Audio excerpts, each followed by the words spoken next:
ancient civilization is ancient Greece, like you said. That's Erin. I'm Paige. This is Jacob, and that's White. Here is a map of ancient Greece. See in the orange? That's the whole territory of ancient Greece in 750 BC. Greece is a whole peninsula itself, including a mainland, another peninsula known as the Peloponnese, and around 3,000 smaller islands located all over the surrounding seas. For culture, there are many artistic expressions. The one I chose was the Parthenon. The Parthenon was built in honor of Athena, and art and architecture are very important to the Greeks.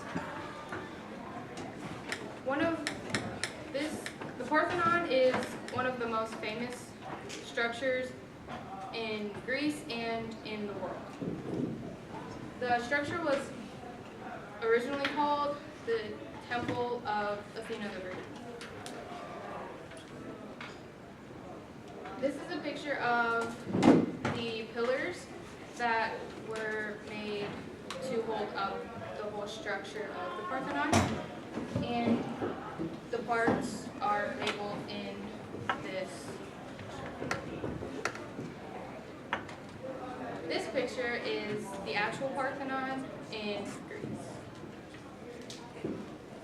80% of the land in Greece is mountainous. There are mountains on the land and under the sea.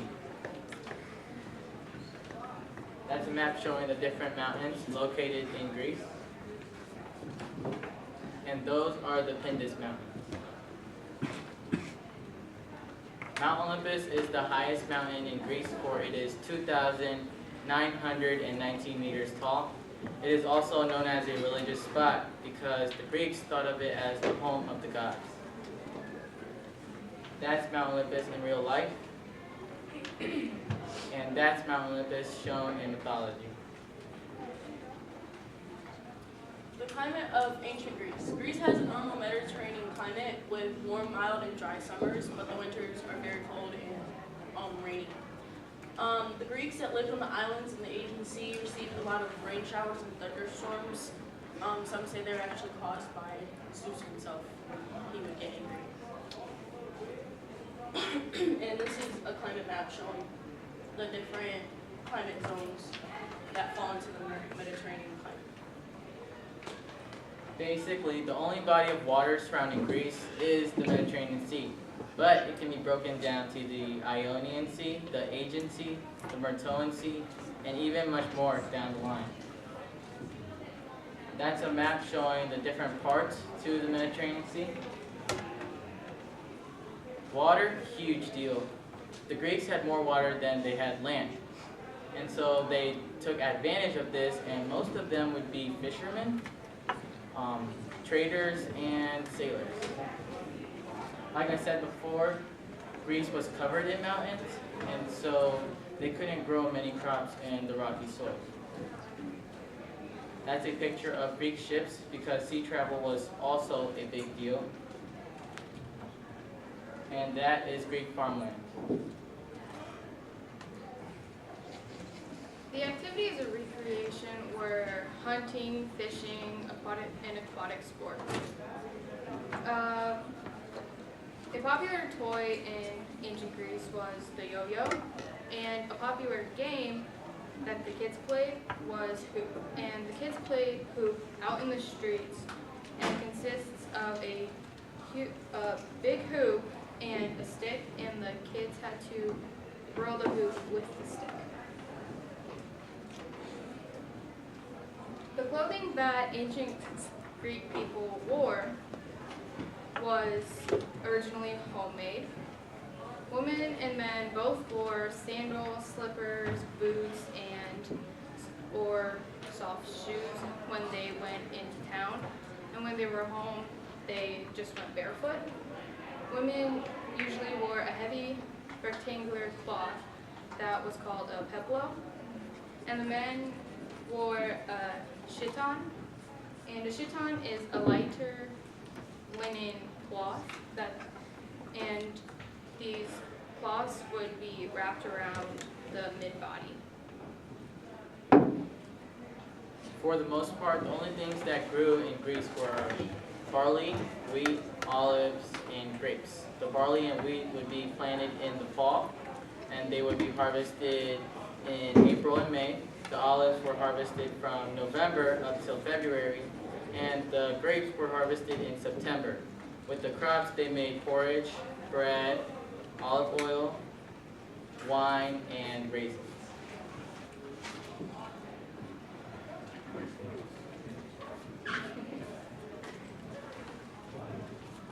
That's the social pyramid of ancient Greece. The upper class were the Athens. The middle class were the medics. They were the workers and merchants of Athens. And the lower class were the freedmen and slaves of ancient Greece. The upper class were always the men born in Athens with power, wealth, and land. The freedmen and slaves of the lower class were never recognized as citizens of ancient Greece. That's a statue of Solon. He was a statesman of Athens. And that's a drawing of slaves working. There were a ton of jobs in ancient Greece, like blacksmith, fishermen, athletes, and actors. These are the athletes of the Olympic Games in ancient Greece. The picture is a little inaccurate because the athletes were always naked in the events. That's a fisherman. And actors always wore masks in theater because it was known as a worship to the god Dionysus. The Greek alphabet is originally 24 letters, aging with time and altering and losing some letters, but originally they came back. Their letters were very similar to the hieroglyphics of Egypt in the sense that they would use symbols to have letters that were sometimes carved into stone, but they would prefer to use paper. They did not really have a lowercase alphabet. It wasn't developed until they started studying the Latin literature of Latin America.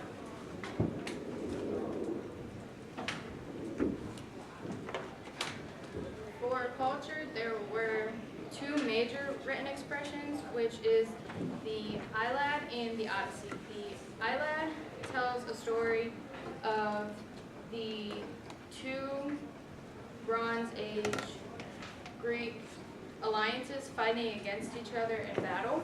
And the Odyssey describes contact with pre-Meridian Mediterranean cultures, and it mainly takes place outside of common cultures in ancient Greece. Trade was a big deal in ancient Greece. It allowed for the Greeks to get their hands on many different resources. That's a map indicating the different trade routes the Greeks went on. The ancient Greeks would trade with other civilizations for pork, cheese, wheat, slaves, and ivory. In exchange, the Greeks would offer them their pottery, jewelry, brittle, marble, olives, and olive oil.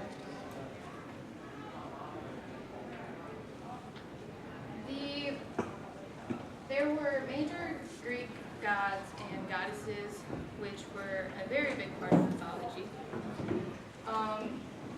There were three brothers, Zeus, Poseidon, and Hades, and Zeus was the god of the heavens and controls the skies.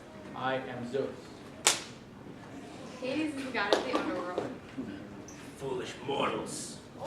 And Hera is the goddess of fertility and the wife and sister of Zeus. Hi, I'm Hera. Don't tell my husband, but I don't like him. He's unfaithful and ungrateful, and he's a little, Hera. Okay, we're moving on. You guys can pass this around. Poseidon is the god of the seas. Athena is the goddess of war, peace, and wisdom.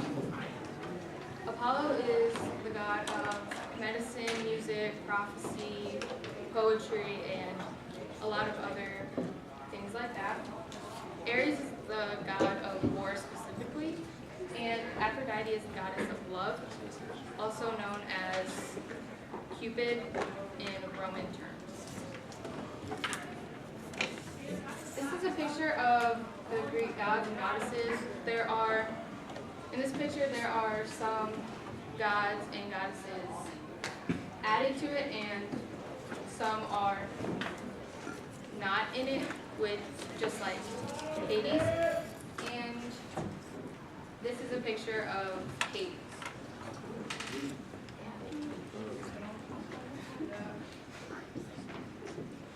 The practice of religion was a big part of ancient Greece.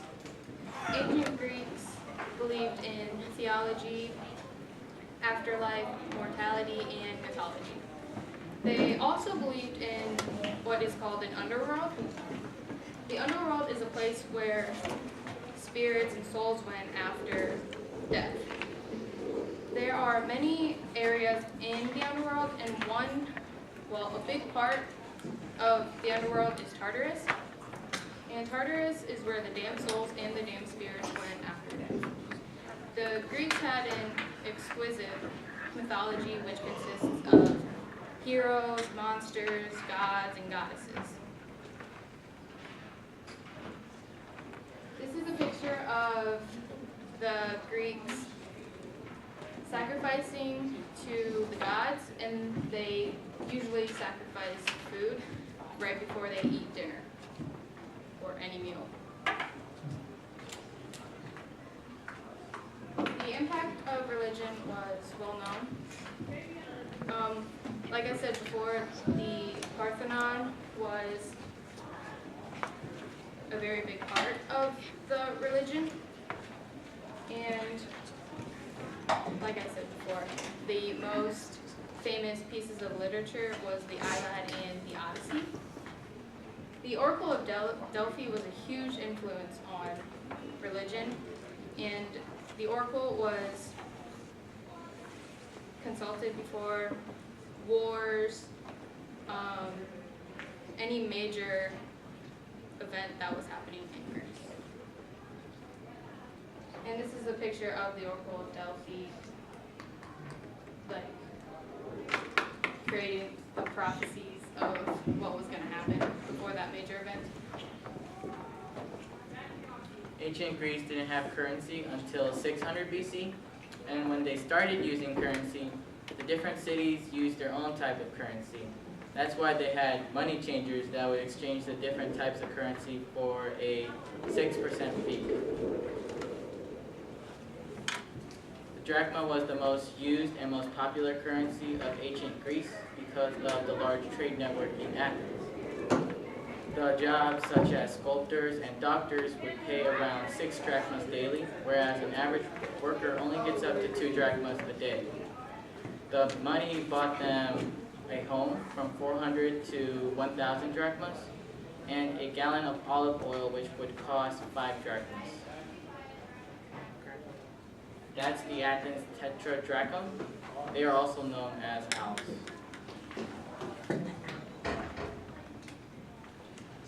The government of power was a very divided force in Greece. They had 3 different political styles that were oligarchy, democracy, and tyranny in some cases.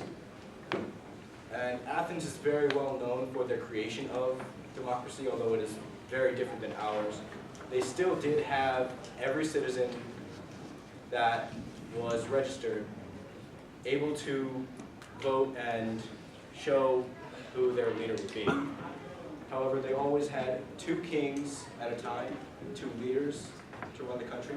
One of them would always go off to war, and the other one would stay behind. This is just a representation of the citizens getting their power. The rise and fall of religion was very well known, just like the impact of religion. Religions tend to spread widely across areas of people or land, and they usually basically have three common characteristics: a common text, a common belief that is very flexible, and a common moral code. The rituals of the Greeks were performed that were performed died over time, and they were not in the same position as they were in the 5th and 6th centuries. Cosmopolitanism destroyed men's faith in the state of their religion.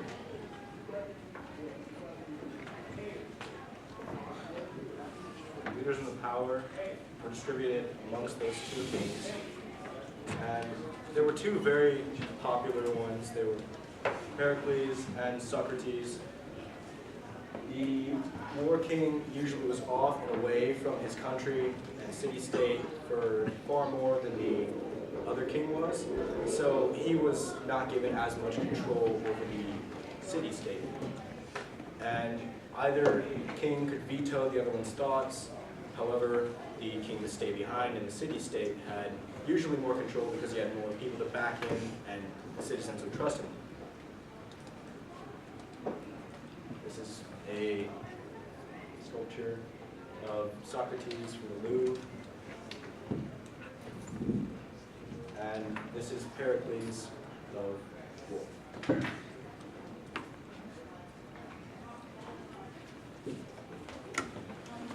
This is our timeline of our civilization as well as the others.